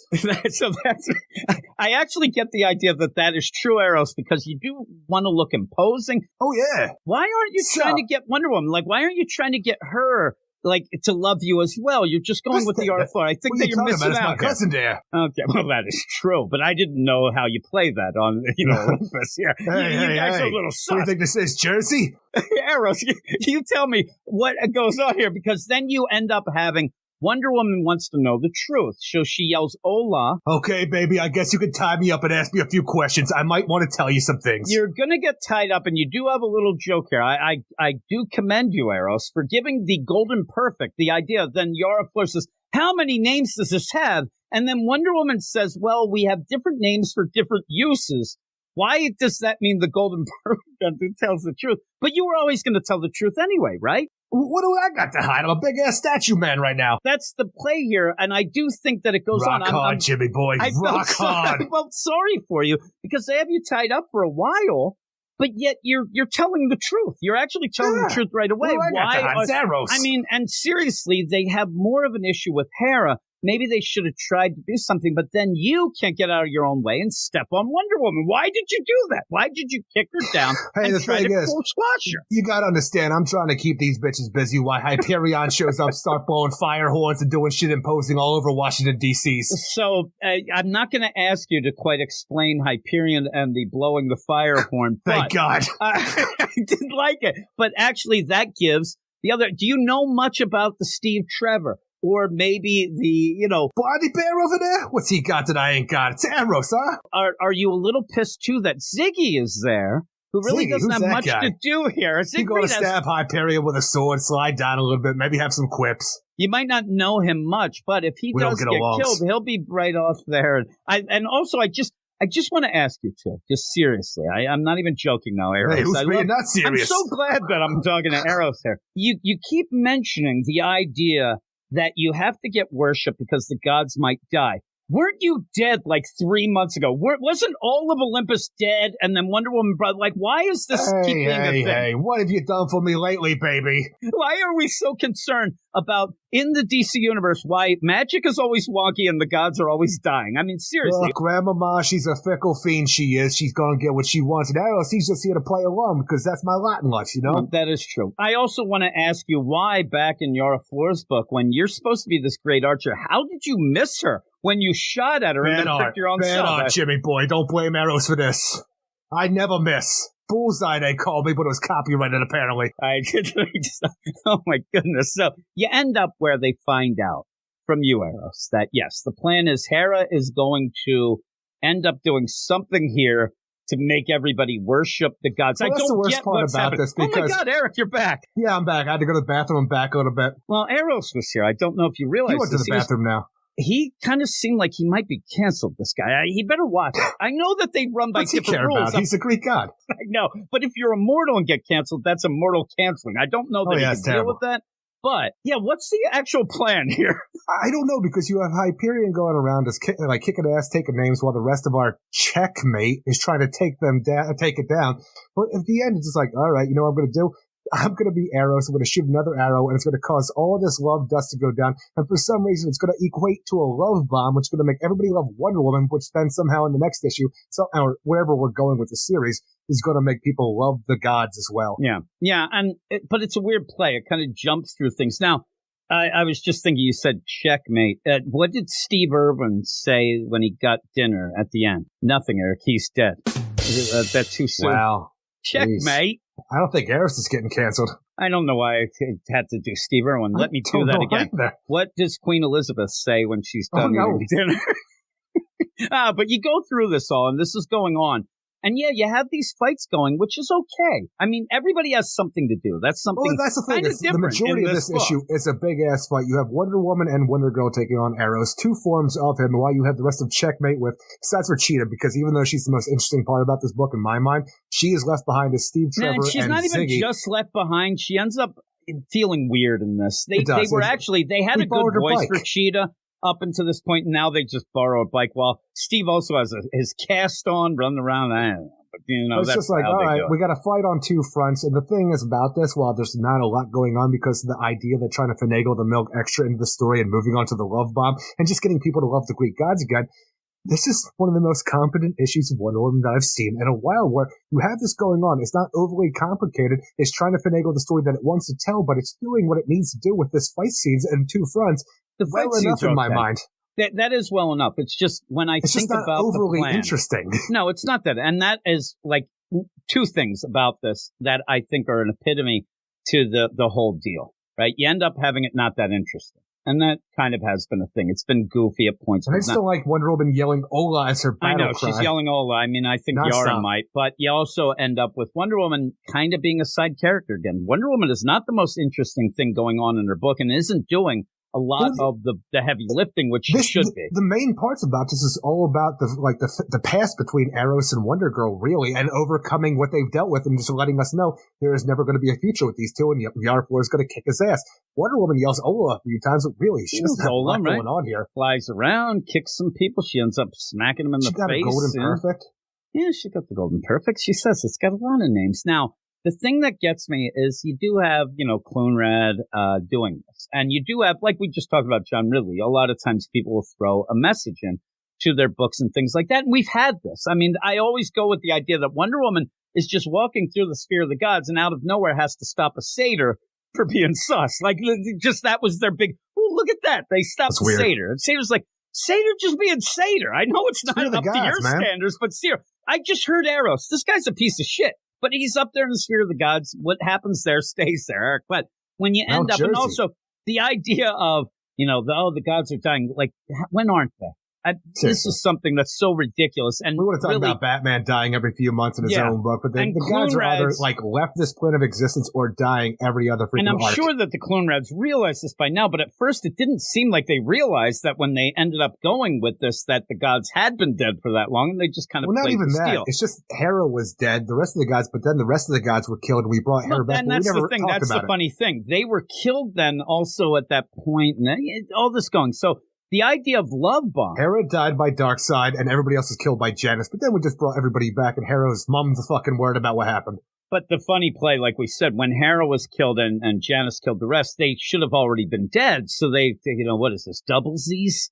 Double Z's, Eric's no take back C's. You end up where at the end, the love bomb deal. And if you are aware, love bombing is something that a psychopath would do, a sociopath would go. And what you do is you end up where they get on your good side by just like shoving so much love and affection at the person so that they can get there and then manipulate them. That is a big term, especially now, of what somebody does. Somebody like that will love bomb you. That's why I never do this. Just like I love you, I say gross. You'll never see this kind of behavior from me. It's a little different. Like the idea of when you let your guard down, then they have you, then they manipulate you, things like that. And I think that when I was thinking of this, I think they mean that. And so you do end up where Dick bombs, this is that love that's going to end up being you manipulate, try to do this. But it doesn't feel like it's mind control. But it doesn't feel like it's quite the idea of, okay, and then they're going to love the gods because they could just do that. So I want to see how that plays out. How does this work out? Because if they really just needed somebody to love them and they could do this,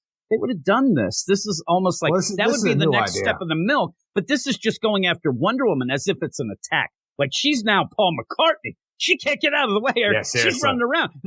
She's the Beatles, and they're just going Justin Bieber, wherever. Blackpink here. They're trying to rip her apart because they love her. It's a neat little concept, but I want to see how this actually works with the story. We just got to do it on a bigger scale, like you said. But again, is this another test run, or they just do it? They're always in R&D. These guys with this stuff. Well, but this also leads FDA approved love bomb coming up pretty quickly. You're going to end up where this has to tie into the Lazarus planet, Lazarus storm, all that. So I want to see how that's going to connect. Yeah, so we're going to have to see how that plays out. I hope that it makes sense, and I hope that they can step it up because everybody has the chance to do that. We ended up talking, a lot of people, oh my God, that Teen Titans Academy was the worst, but Tim Sheridan was part of a book that we really enjoyed, the Flashpoint Beyond. So, Flashpoint Beyond. Yep. You end up where, so everybody gets an opportunity to do that. Maybe this will be their deal. Maybe getting away from more of like the Wonder Woman family of books and the things with like the Nubia books, Stephanie, that's a train wreck. That was terrible. So maybe getting into a bigger thing and maybe that'll help. And bring in Shazam, hopefully. Yeah, I hope that this is something that will help character I love out because this book has been garbage for so long, and Wonder Woman fans and DC fans in general deserve more, and they're not getting it. But in the end, I see Mr. Positive. What do you give it?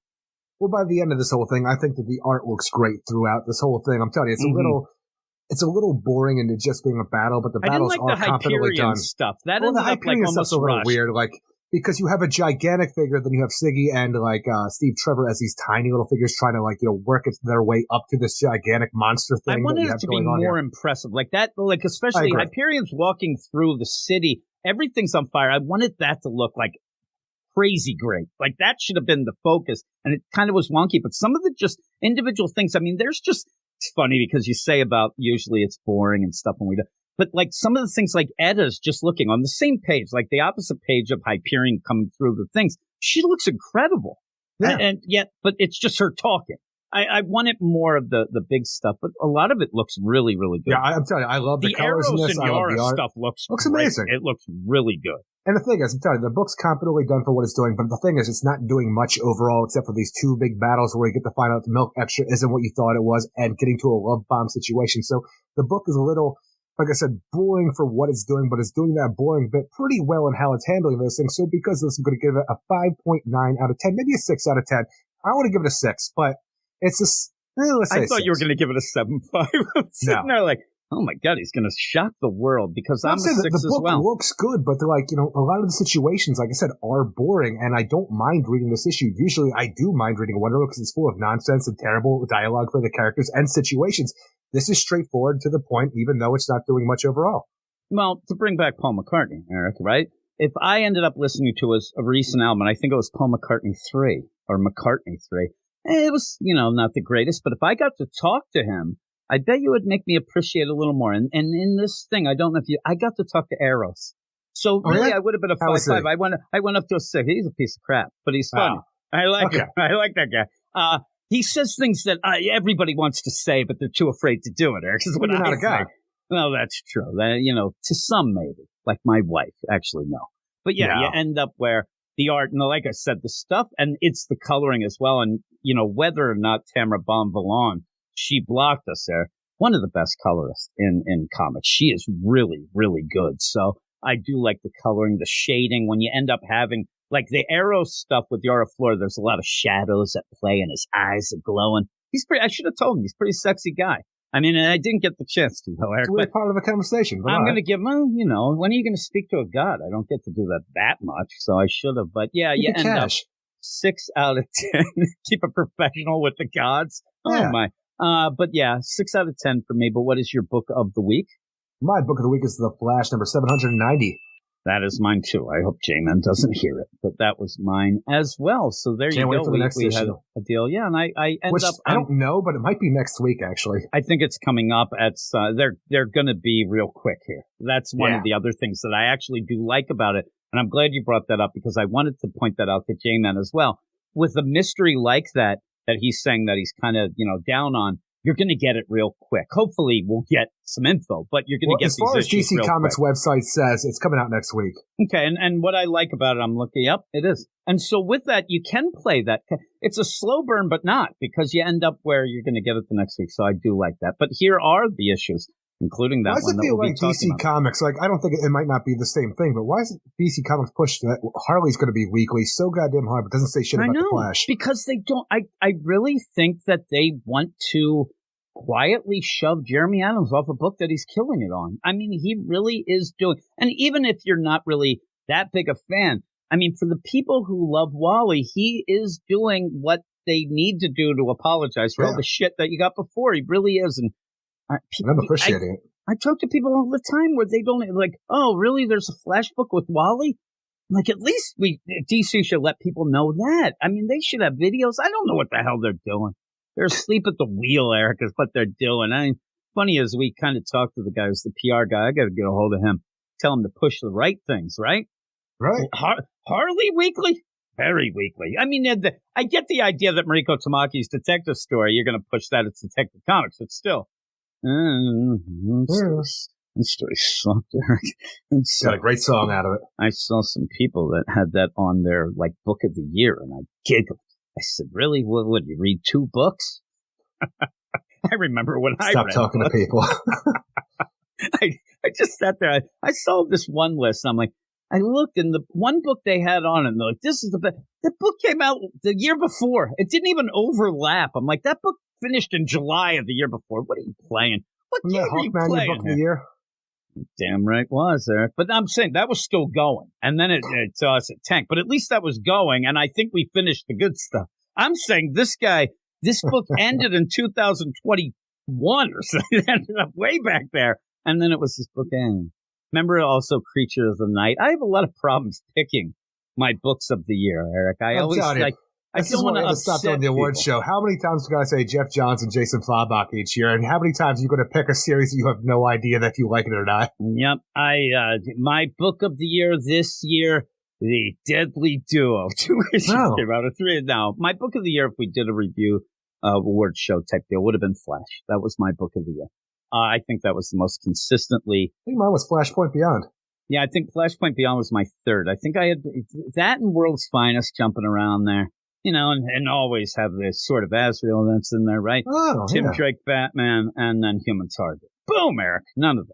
You did it. I ended up, I had Action Comics. I made a little list there. But I did have Batman, Batman. I had, what's it called? What's that book called? Beyond. Flashpoint Beyond. Also, Robin came in ahead of Batman. Oh, yeah, that was good. List too. And that one shot, the Emerald deal with the Green Lantern, right? That Emerald was great. Knight, gotcha. Yeah, no, I didn't have that either. But maybe at some point we'll, get a couple. If we don't have a lot of books, we'll talk about it. Like in June. Here's our 2022 books of the year. June. Maybe we'll actually screw it. We'll actually talk a little at that Patreon only annuals week. We'll actually throw out the list. We don't have to make it that crazy long or anything, but we'll talk about that there. I'm going to make you do it now. Here's what we're going to be talking about next week. 2 of these books will be on the Patreon-only spotlight picked by the badasses of the Get Fresh crew. I know what they're going to pick. I know it right now, Eric. But there's Did you pick last week's? No. I didn't think they were going to pick both of those. I thought that they were. I think I might have said something like, "Oh, they're going to be jerks and pick those," and they did. I didn't know. Here we go. Batgirl's number 14. They're not picking that, but yeah, I said earlier I kind of pine for the Batgirls when I'm reading the Wonder Woman, but I like the Clune Red section. We get it over with and we can relax the rest of the month. But they're screwing us this time. We also have Batman One Bad Day, Bane. Number one. Number one. Batman Superman World's Finest, number 11. Right? That's pretty cool. Thy will be done, Magog. Yeah. And then we have Lazarus Planet Assault on Krypton, number 1. And Krypton. And I want to give a shout out to my man, Andrew in Belfast. He sent me a message today. Eric. Yeah. And what he says? He is along with me when he said, I cannot wait till Eric Shea gets to witness the awesomeness of Leah Williams' writing, because he's reading one of her books, the Exterminator's book, over at Marvel, and it is insane, that book, in a bad way. I don't know if it's good or... No, it's a bad one. But she's going to be good. It will be one of those. I don't know. She has a bit, I think, in this with the Power Girl stuff, so yeah, we'll see. That. Yeah, we'll see how it is, but she's wacky. Monkey Prince number 10. We've been waiting for that one. It's all coming to a head here. Yeah. It's a good week. I'm looking at these books. Most important book of DC Comics right now, Monkey Prince. This week is like right in Eric Shea's wheelhouse. You get your Banes. I know you love the Banes, right? You love the Magogs. He's the world's finest. Everything coming up Eric Shea. But Monkey Prince, right? Yeah. Now let's keep it going. Nightwing 100. I care about that book now. Yeah, let's get that Nightwing 100. Deal. So you have that going on. A lot of people were talking about having read it already. No, it's spoilers, but saying that, yeah, they're wondering, if people are going to like it. So I worry, but I think it'll be okay. I look forward to it. You end up having Stargirl, The Lost Children, number 3, Eric. We've been enjoying that, right? That's cool. I can't wait to get into that. Listen to this. This is down the line, Eric Shea. Flash 791. All right, we got that. Then, Eric, the new champion of Shazam, number 4. Maybe that can kind of turn it around and end up in a good way, though we see, and I think it's Josie Campbell. She has some of the issues in the, Lazarus Planet too. So I look forward to those. We really liked the first 2 issues enough. Yeah. And then that last one really took hopefully the final showdown here actually really just sends it out of the ballpark. Yeah, I hope that's good. And then something that me and you... The best Titans book going on at DC Comics right now. Seriously, of all the jokes and whatnot, pretty solid week. It really is. There's a lot of books and a lot of good books, but I still think that the badasses will pick Lazarus Planet, Assault on Krypton, and Nightwing 100. That's Stargirl, The Lost Children? I'm telling you, man, you also have that One Bad Day, Bane, Flag. You have a lot of good stuff. I mean, I'm saying it's going to be Stargirl and Bane. Batgirl's 14? Oh, yes. Oh, man, I'm making myself cough, Eric. But, yeah, we'll 2 of those books. We'll see. For some reason, I feel like Titans United has been on the badass spotlight every time. I mean, this is a heavy-hitting lineup. That's a penultimate issue. It's not up to us, sir. It's up to those badasses. So we'll have to see what they pick. But we put all of our, faith in their picks going down. So, yeah, if you want to get involved and listen to those or even become a badass yourself, you end up going over to patreon.com/weirdscience.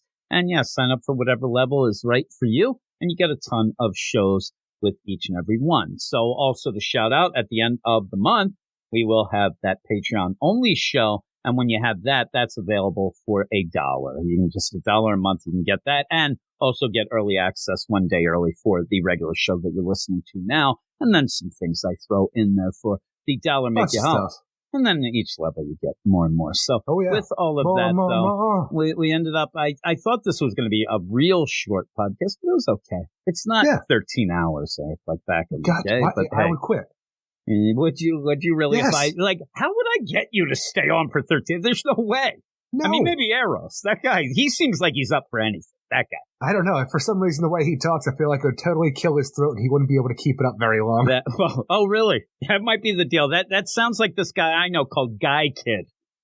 Like Guy Kid, he likes doing things. He can't really do things that long. But if all of that, just head over to the Patreon, check it out, but also check us out on Twitter at Weird Science DC. Follow us, we'll follow you back. Go and check out also our website, WeirdScienceDCComics.com, and our YouTube channel, Weird Science Comics. I think tomorrow I'm going to end up putting up kind of a little talk about the Lazarus Planet, just kind of my worries, my hopes and dreams there. We'll see. But I had a comic book news show today, as I said, and that's something that's up there right now, as well as reviews and things like that. I'm trying to do more and more there. It's kind of fun. I always need something to get me, fired up, juiced up, as they say. When I'm there and I'm like, sup, my family, I burn those bridges. I go down, I'm like to my kids, hey, sup, and they're like, who's that guy? Who's that guy who keeps talking to us? They're not very nice to me. I think they're trying to kill me. I think that, as I was saying earlier about them, all they have to do is add salt to anything I do. I'll croak. I'll be dead, Eric. But that's that. That's all bloated and stinky. Right? Just the worst. But yeah, hey, thanks everybody. So drink more water and don't eat a lot of salt. That's my advice to everybody out there. But that is it. Thanks everybody for listening. Thanks J-Man and Batman Beyond Mark for mailing in. If anybody wants to mail in, it's WeirdScienceDCComics@gmail.com. It would be funny. I'm like, if anybody wants to mail in, email them at Comic Boom Rocky. I don't know if it just sounds weird. But that's that. What do we say at the end, Eric? Everybody have a great week. Keep it weird. We'll see you in 7. See you in 7. Go read comics. You are all weirdos. Weird science is the revolution. Weird science is the revolution. Weird science is the revolution.